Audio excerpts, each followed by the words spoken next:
Britons never will be slaves. Could anything be less controversial? Yet this much-loved phrase has become ground zero of the culture war.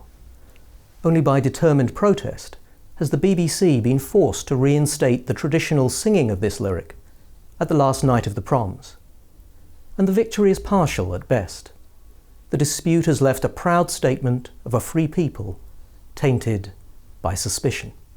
We live in a time where history itself is under threat, from an ideology determined to impose its year zero understanding on us all. And our national institutions seem incapable of resisting the onslaught. Some, like the BBC, even appear eager to help pull down a heritage suddenly deemed suspect. But if we are to tame the present madness, we have to be honest about our own failures. A movement out to dismantle our past would not have gained so much ground so fast if we had not forgotten who we are. Above all, the tradition we need to remember and stand up for, and which Rule Britannia celebrates, is that of British liberty. Since the extraordinary success of Mrs. Thatcher's reforms, freedom has become associated primarily with economic ideas. Neoliberalism, whether embraced by free marketeers or denounced from the left, is seen as a recent and thoroughly global idea. But Britain has a far older, prouder and more subtle heritage. The idea of British liberty was refined in opposition to continental absolutism. It stood against the horrors of France's revolutionary terror and its Napoleonic ambitions. In 1792, a satirical print defined French liberty in the following words: equality, madness, national and private ruin, idleness, ingratitude. British liberty, by contrast, meant loyalty, independence, industry, national prosperity, inheritance, justice. And this was not just glib propaganda. The deep liberalism of the British way of life is long-standing and distinctive. In mainland Europe, it was the growth of commercial urban centres that offered new possibilities for liberty.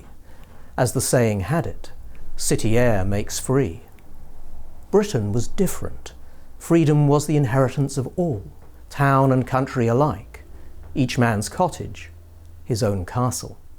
With our characteristic sense of humour, this was a privilege we enjoyed not taking too seriously. "Did Magna Carta die in vain?"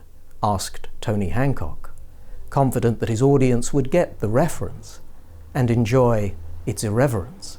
Britain's distinctive kind of freedom evolved a culture that was both orderly and eccentric.